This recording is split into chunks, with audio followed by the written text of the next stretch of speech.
Hello everybody, we're back, and today my assistant is Mr. Rumi. And today, Rumi said, I really want to do a nervous system checklist to see if I am in a parasympathetic state or a sympathetic state most of my day.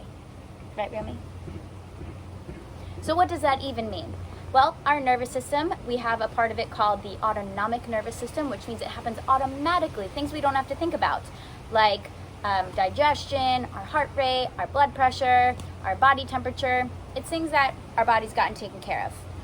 But when we get into a very stressful situation, or we are in a place of unease, we go into the sympathetic state. When we are in our rest and digest and immune boosting state, we are in the parasympathetic state. And it's a balance between the two. So we hear about stress all the time. I am so stressed. Stress is killing us. Stressing is the new smoking and all of these things. It's because we're in our sympathetic state too much. And so then people are like, okay, never be in the sympathetic state. We want to be in the parasympathetic state, the rest and digest all the time. And then they get really slow and lethargic and maybe even more depressed. It's actually the balance, it's the oscillating between your parasympathetic and your sympathetic state, which is going to allow you to live optimally and function the way you need to. Right, exactly what Metra said. So let's do a little checklist and see, is your day balanced between your parasympathetic and your sympathetic state? First thing you do when you wake up in the morning, do you grab your phone?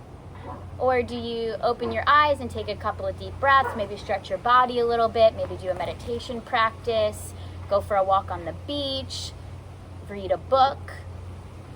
Okay, so if you pick up your phone right away, you are automatically attuning to your outside world and excess stimulation. You're going to be in a sympathetic state. So you have just set the playing ground for your day to be in a sympathetic state. Congratulations, it's going to be a crazy, stressful day, most likely.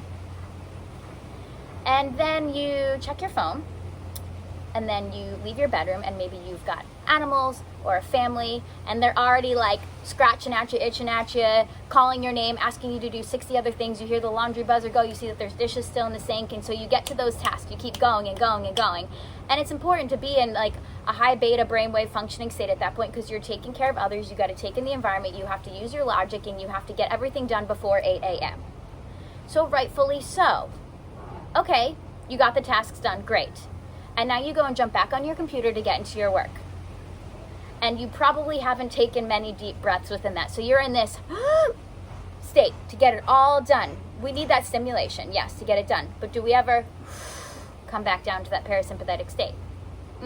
Probably not yet. So now it's like late morning and you're like, I need some coffee, I need something because I'm feeling tired. So you grab for something sweet, you grab for something sugary, you grab for something to help boost your energy, to keep you up on this sympathetic playing field here. When your parasympathetic state is like, actually, I just need some love and care. I just need you to slow down for a couple of minutes here. And you're like, nope, we have too much to do. We can't stop. Next thing you know, it's late afternoon and you're tired again. So what do? We reach for food, because food is nourishment, it's energy. We can convert that into ATP and then use it to continue powering on through our day. And now it's the afternoon, so anything could happen. All bets are off. You could get extra emails, you could get extra text messages, you could get extra phone calls. You could think of something that you forgot to do yesterday and you're going to add it to your list to do today. Again, have you taken any time? Maybe you stopped to go to the bathroom, but even still, people bring their phone into the bathroom, so they're still like, well, let me check my social media because that's relaxing for me. No, it's not relaxing at all. It's actually sending your brain into hyperdrive again, because you're scrolling, it's fast moving, so you're like, what's that? Squirrel? That's what your body's basically saying. It doesn't quite understand the concept of what's happening around you, the exact details, but it feels this hyper fight or flight state. So it's going to elevate your heart rate, elevate your blood pressure. It's going to take the blood away from your organs, from anything that you ate that you needed to digest, and bring it to your larger muscle group so that you could run away from this scary lion that it thinks it's being chased by. Because evolutionarily, the sympathetic nervous system was meant for survival. So in the wild, if something was chasing you, yes, you need that right now. But we probably haven't left the surrounding walls of our home, and we are acting like we are being chased by a lion all day long. And that gets incredibly exhausting. And so our balance for our parasympathetic nervous system and our sympathetic nervous system are now up here.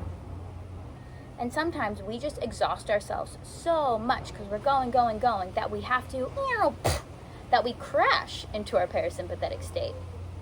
And yeah, it works. I've probably out-exercised myself in my lifetime more times than I'd like to admit, especially when I lived in New York, just because I didn't know how to relax. I didn't know how to come down. I didn't know what that meant. So I would just keep going until all of a sudden it's like, mayday, and you crash hard. I would get sick every holiday because I would just keep going, and then when I would go back home to my family's home in New Jersey and I could finally actually just feel comfortable and warm and taken care of, I would, and my body was like, thank goodness, now can we correct and heal everything that we've been trying to heal for the past 3 or 4 months? And then I would just, like, my immune system would come out and be like, clean up shop, and I would be ill. But it's because I was going on the sympathetic nervous system all day, every day. And when we do that, we don't leave time for the repair that needs to happen internally, which is very important for our health, for our relationships, and for our life. So take your checklist for yourself. You can write it down or just mentally go through your day. And things that you seemingly might think are relaxing might not be. So even if you're like, oh, well, I took time to eat lunch today, but you were still looking at that damn screen, that's truly not relaxing, because now your mind is externally looking at things while your body's like, no, I need that energy to digest my food properly. And then people are like, I'm bloated, I'm fat, why do I have indigestion? That's a whole nother video. But it's because we need to concentrate from our bodies and our minds in order for it to process properly. Or at night, you're like, I'm just going to lie down and watch some Netflix, but I'm going to watch, I don't know, what are those like crazy movies where people are constantly killing each other? Like, if you could watch, like Gladiator or something. You're like, but I'm just relaxing because my feet are up on the couch and I've got my pajamas on. Or not if you don't wear pajamas. But you're still taking in this super stimulating, activating information. So then you go to sleep and you close your eyes, and what's the last thing left on your mind? Pew, pew, pew, pew, slash, poo, poo, poo, poo. That's not very like, oh, time to go to sleep. Let me heal your body for the day and let me incorporate all of the things you learned into your long-term memory. So if that's something for you, if your bedtime routine is very stimulating and you know you're not getting proper sleep, just try and change one thing during the day to calm yourself down a little. Maybe it's turn your screens off by 7 or 8 p.m. Or if that's not possible for you, wear blue light glasses. Or before bed, instead of being on your phone or watching a movie, read a book and you can light a candle. You can, even if you close your eyes and listen to music, listen to calm music. I wouldn't recommend listening to some like screaming, crazy, heavy metal band right before you're going to go to sleep. Something classical, something instrumental, or maybe it's just some water rushing, some rain, some white noise. That's still going to bring you down a bit so that your parasympathetic nervous system can rise and let that sympathetic nervous system fall a little bit.